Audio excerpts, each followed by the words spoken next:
In 2001, Nintendo released the GameCube. While it may not have been Nintendo's best-selling console, it wasn't their worst-selling console either. That title goes to the Virtual Boy. I was a lucky kid in about 2004 when I got the GameCube plus a copy of Mario Kart Double Dash for Christmas. I love this system, but it's been 16 years since it first came out. Is there still a reason to own one in 2017? Well, in today's episode on Stuff We Play, I'm going to be giving you 3 reasons why and 3 reasons why you might not want to own a GameCube in 2017. Number 1, the games. The GameCube has some of the most iconic games of all time.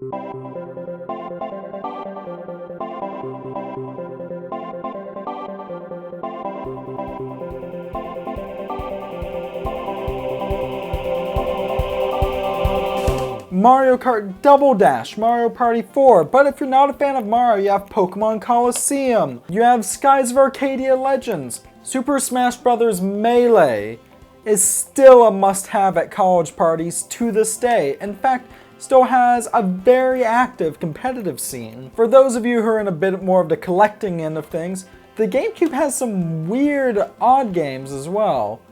Cubivore comes to mind, which is a little life simulator game. Granted, that one is rising in cost a bit.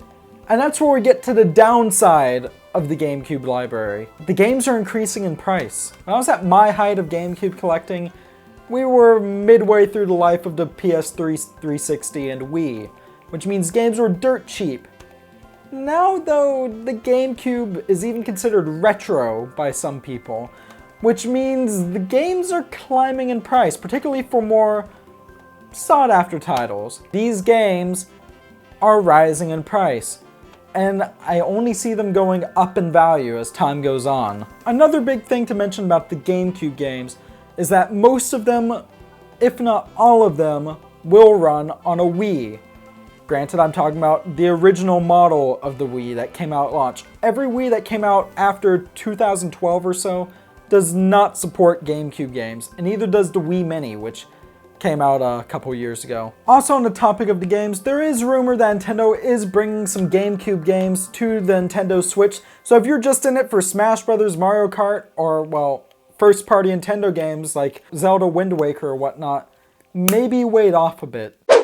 Number 2, the controller. The GameCube has an amazing controller. Let me tell you how good this controller is.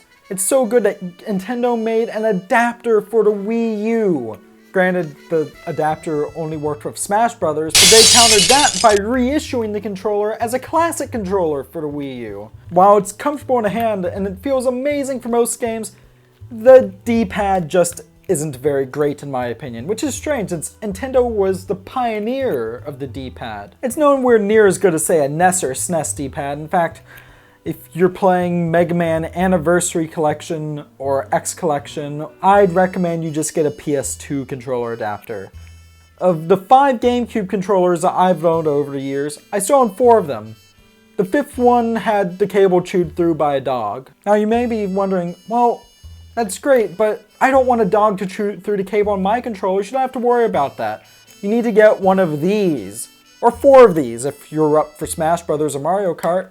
This is the Wavebird controller, and as far as I know, it was the first-party wireless controller to come to market, and it's fantastic. Thing is, like the games for the GameCube, the Wavebird controller is going up in price. However, standard wired controllers I still find regularly at garage sales for $5 or less, and you can even find third-party reproduction controllers for $10 or so at your local retro game store. The number 3 reason why you should own a GameCube, and I mean an OG GameCube, not just a Wii, and that's this down here. This is the Game Boy Player. The Game Boy Player, well, it does everything it says in the name. It plays Game Boy games, but more than that, it also plays Game Boy Color games and Game Boy Advance games. And it's not just some sort of emulation like the Retron 5, no. This has all the hardware components of a Game Boy Advance. While there are other options for playing Game Boy games, such as the Super Game Boy for the SNES or the Super Retro Advance adapter also for the SNES. Those either can't play Game Boy Color games or, in the case of the Retron 5, have emulation issues. Every single game works on this. There's just one catch. You need this. This is the Game Boy Player boot disc. The Game Boy Player will not run without this. This is the Japanese boot disc. Granted, this is a Japanese GameCube right here.